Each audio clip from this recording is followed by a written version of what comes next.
twongeye turatomboye bana b'Imana kuba duhamagana Nyagasani kugira ngo tugere neza ku mpuhwe ze.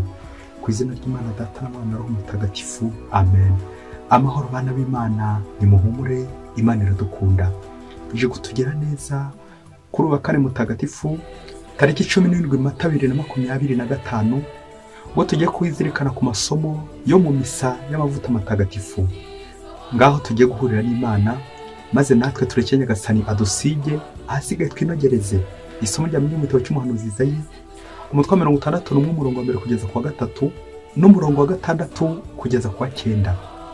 Umwuka w'Uhoraho urantwikiriye kuko Uhoraho yantoye akansiga amavuta, yanyohereje gushyira abakene inkuru nziza, ko murafite umutima wamenaguritse, gutangariza imbohe ko zibohowe, n'abapfukiranga ko bafunguwe, kwamamaza umwaka w'impuhwe z'Uhoraho, umunsi w'ukwihorera kw'Imana yacu, guhumuriza abari mu cyunamo bose, kwambika ikamba bashavuye b'Isiyoni. Bazambikwa ikamba mu kigwi cy'ivu, umwambaro w'umurimbo mu cyimbo cy'ibigunira, basigwa amavuta y'ibyishimo mu mwanya w'umubabaro. Naho mwebwe muzitwa abahereza bitambo b'Uhoraho, bazabita abagaragu b'Imana yacu. Nzabaha igihembo cyanyu nta buryarya, nzagerana namwe isezerano rizahoraho iteka. Ababakomokaho bazamenyekana mu mahanga, urubyaro rwanyu rwamamare mu miryango. Abazarubona bose bazamenyeraho ko ari urubyaro Uhoraho yahaye umugisha. Iryo ni ijambo ry'Imana. Zaburi 89. Nyagasani niwe ufite amagambo y'isezerano rihoraho. Kera wavuganiye n'abayoboke bawe mwibonekerwa, maze uravuga uti nasanze Dawudi yambera umugaragu, maze musiga amavuta yanjye matagatifu. Ikiganza cyanjye kizamuramira, n'ukuboko kwanjye kuzamutize imbaraga. Ubudahemuka bwanjye n'impuhwe zanjye bizahorana nawe, maze azegura umutwe kubera izina ryanjye. We azanyambaza agira ati uri data, uri Imana yanjye, uri urutare nkesha agakiza. Nzamukomereza impuhwe zanjye ubuziraherezo, kandi iryo sezerano ntirizasubirwaho. Nyagasani niwe ufite amagambo y'isezerano rihoraho. Isomo rya kabiri mu gitabo cy'ibyahishuriwe hano intumwa, umutwe wa 1 umurongo 5 kugeza ku wa 8. Bavandimwe, nimugire neza n'amahoro bituruka kuri Yezu Kristu, umuhamya w'indahemuka, umuvuka mbere mu bapfuye n'umugenga w'abami bo ku isi. Koko Kristu aradukunda, yadukije ibyaha akoresheje amaraso ye, maze atugira ihanga rya cyami n'abahereza bitambo, kugira ngo dukorere Imana se. Naharirwe rero ikuzo n'ububasha, uko ibihe bihora bisimburana iteka, amen. Ngo yaraje rwagati mu bicu, maze icyitwa ijisho cyose kizamubone, ndetse n'abamuhinguranyije. Imiryango yose y'isi izajya mu cyunamo ku mpamvu ye. Nibyo koko, amen. Ninjye Alpha na Omega, intangiriro n'iherezo. Uwo ni Nyagasani Imana ubivuga, uriho, uwahozeho, kandi ugiye kuza, umushobora byose. Iryo ni ijambo ry'Imana. Nyagasani Yezu n'abane namwe.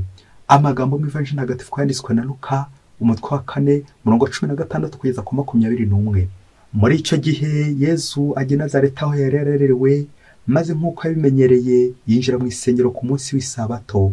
Nuko ahaguruka ngo asome ibyanditswe bitagatifu. Bamuhereza igitabo cy'umuhanuzi Izayi, arakibumbura, abona handitse ngo Roho wa Nyagasani arantwikiriye kuko yantoye akansiga amavuta, agira ngo ngeze inkuru nziza ku bakene, ndangariza imbohe ko zibohowe, n'impumyi ko zihumutse, n'abapfukiranywe ko babohowe, kandi namamaza umwaka w'impuhwe za Nyagasani. Yezu abumba igitabo, agisubiza umuhereza, maze aricara. Mu isengero bose bari bamuhanze amaso. Nuko atangira kubabwira ati ibiri mu isomo mumaze kumva, mumenye ko byujujwe uyu munsi. Iyo ni Ivanjili ntagatifu. Bayoboke b'Imana, nimugire amahoro. Aha tugeze ni kuri buri munsi. Fungura buri munsi, ufungure buri munsi, ufungurira abandi buri munsi. Tugeze ku wa kane mutagatifu. Uyu wa kane uteganyijwe muri liturujia kuza guhimbarizwamo ibintu bibiri. Misa iza kuba ari ebyiri. Icya mbere misa y'amavuta matagatifu, misa ya kabiri ku mugoroba iraza kuba misa y'isangira rya Nyagasani. Aka kanya rero tujye kuzirikana ku masomo yo mu misa y'amavuta matagatifu, misa iba mu gitondo, bikize kudutegurira hakurya misa y'isangira rya Nyagasani.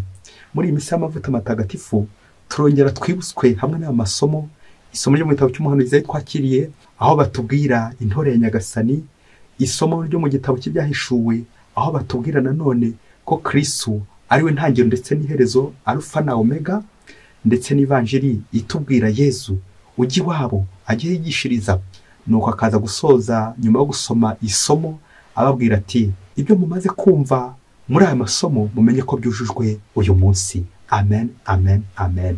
Tugiye rero kuzirikana ku ijambo rimwe muri aya masomo ryitwa intore, mu ngingo remezo igira iti intore iratozwa, intore irategurwa mu babyeyi mwe, intore iratozwa.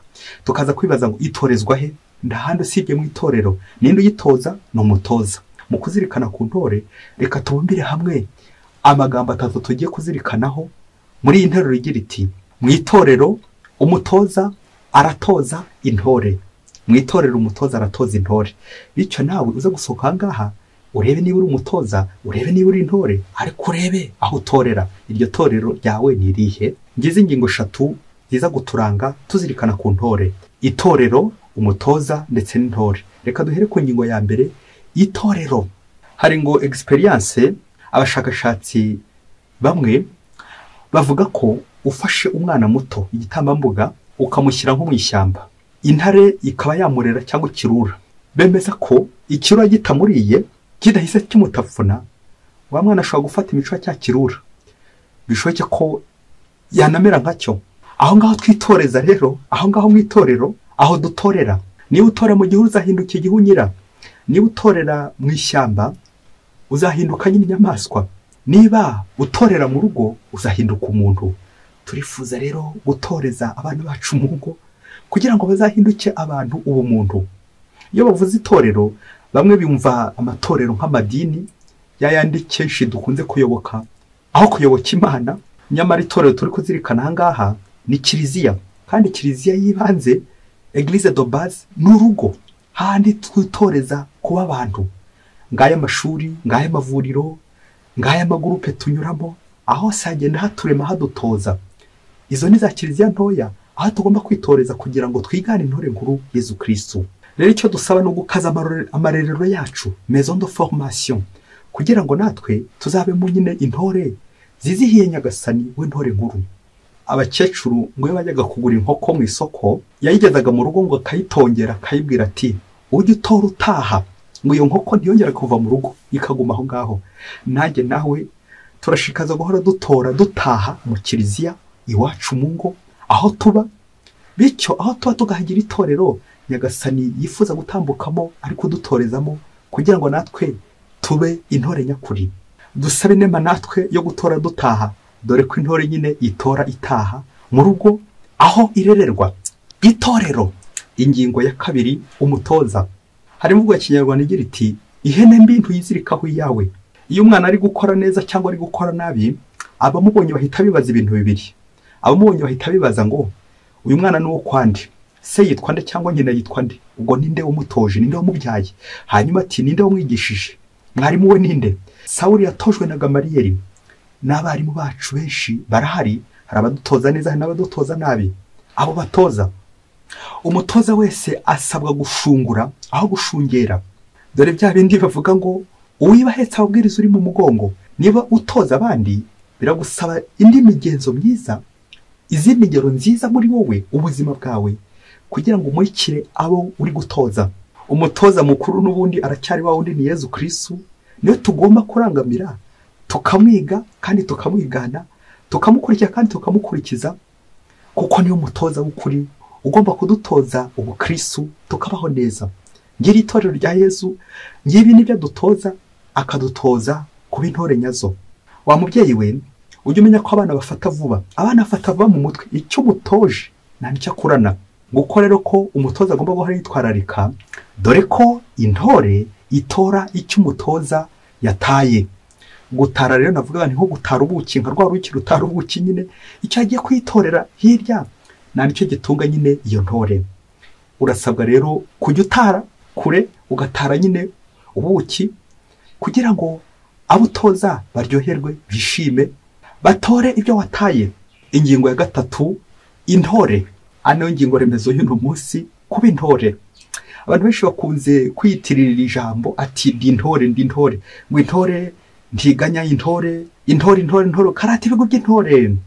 Ariko uyibukana yamvuga ugira iti intore ishira ishinjagira, gushira mu gihe abandi bari gushisha, iyo niyo ntore.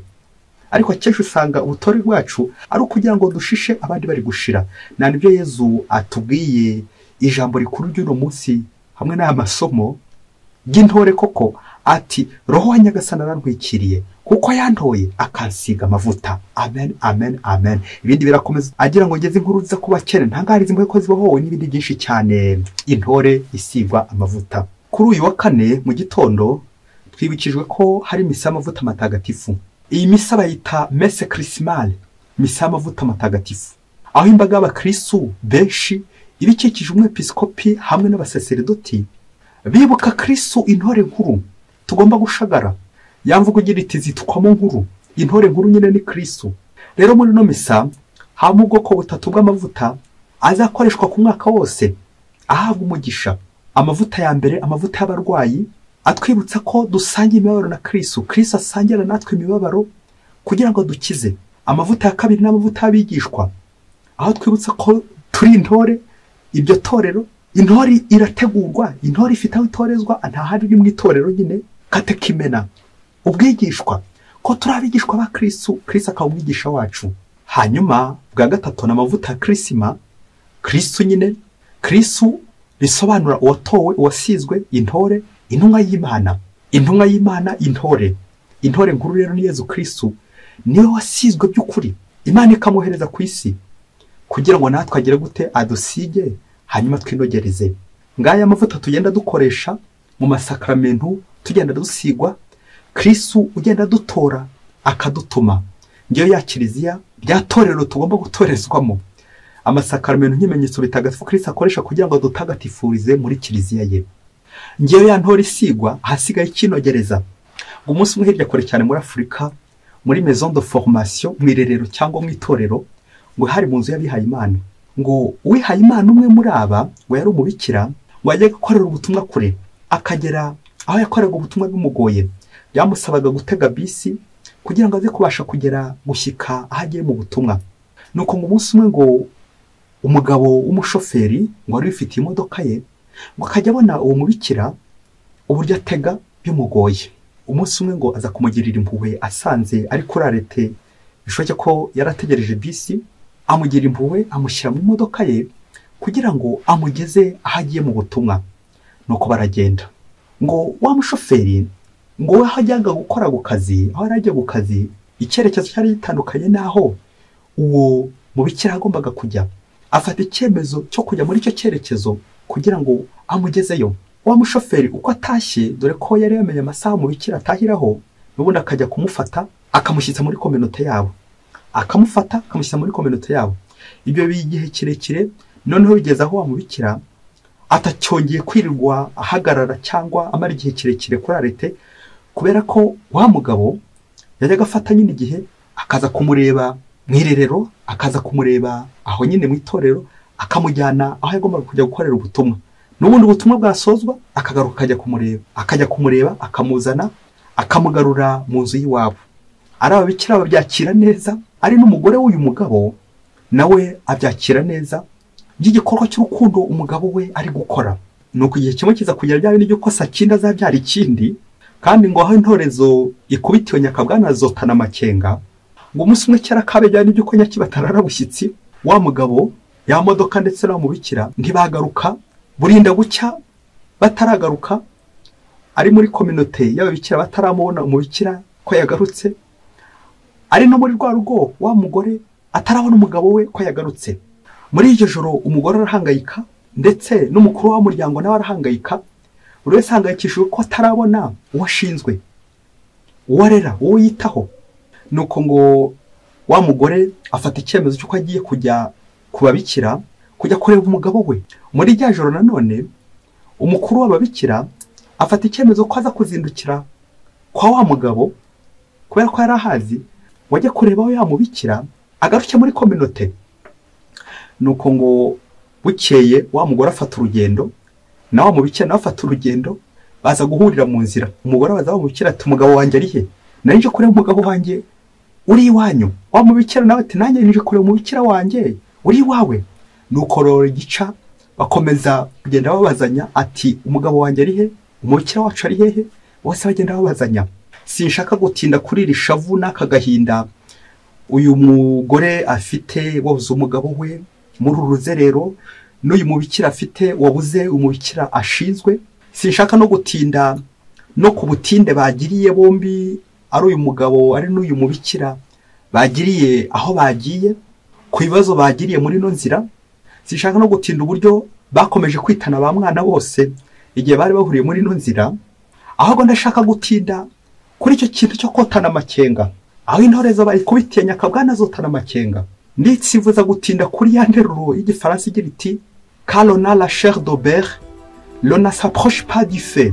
Ngo ifite uruhu rw'urugimbu, umubiri w'urugimbu, wirinda kwegera umuriro. Amavuta ntiyegera umuriro wa mubyeyi we, amavuta ntiyegera umuriro. Nuko rero twongere turebe buri wese aho yegera umuriro, tuzirikana amavuta twasizwe. Mu buzima busanzwe dukunze kubona abantu baduha serivisi, ariko nyine yasa kindi zabyara ikindi. Ugasanga izo serivisi niho abenshi bahuriye bahungura amavuta basizwe, niho abenshi bahuriye bagahura muri iyo mihana bari guhemuka, bikaza kurangira bibaye ingeso mbi. Byatangiye ari ibikorwa by'urukundo, ariko bikaza kurangira barangiriye mu ngeso mbi. Byahereye mu rugo bikaza gusorezwa mu gihugu. Kuri uwo kane w'amavuta matagatifu dusabire ingo nyinshi ziri gusenyuka, dusabire abagabo bari gusenyura ingo z'abihaye Imana, dusabire abakobwa, abasore, inkumi bari gusenyura ingo z'abihaye Imana bagahungura amavuta y'abihaye Imana. Dusabire abagabo n'abagore, abasore n'inkumi binjiye mu ngo z'abandi bagahungura amavuta y'abashakanye, nk'uko kwa guca inyuma koka ku ngeso mbi zazindi zihungura amavuta. Dusabira bose bataye amatorero yabo bakajya mu mihana, kuryoherwa na za serivisi z'ubuntu bagenda bahabwa. Ambaye rifu tugahita ugenda wese n'ubwonko bwawe bwose n'umutima wose n'amagara yawe yose, ukibagirwa ko uruhu rwawe ari urugimbu, kutagomba kwegera umuriro. Dusabira abihaye Imana benshi bataye itorero, bamwe bakajya mu mashyamba abandi bakajya mu bihuru. Nibyo nyine bya bindi bizahinduka ibihunyira, igihuru kizabyara igihunyira ukibona hakiri kare. Dusabire intore nyinshi zataye itorero, dusabire abantu bajya bahungura amavuta yabo, bya bindi by'uko nyine wasizwe yirinda gusamara, kandi ngo ibiganza byakoze kuri Yezu ntibikorakora, ahubwo bikora umuti. Buri mugabo harasabira uwo bashakanye gutora ataha, abihaye Imana batore bataha, buri wese mu muhamagaro we atora ataha. Dutaye mu itorero rya Nyagasani, dukomeze dutozwe na Kristo, we mutoza mukuru, we ntore nkuru. Dusabira hose bataye amatorero yabo akaba arahindutse amatongo, Kristo ntore nkuru akomeza dutore, tumwitabe maze adutume ahashaka. Mwese Imana ibahe umugisha. Imana Data na Mwana na Roho Mutagatifu. Amen. Padiri Musumbuko Ladislas wa Diocese ya Cyangugu.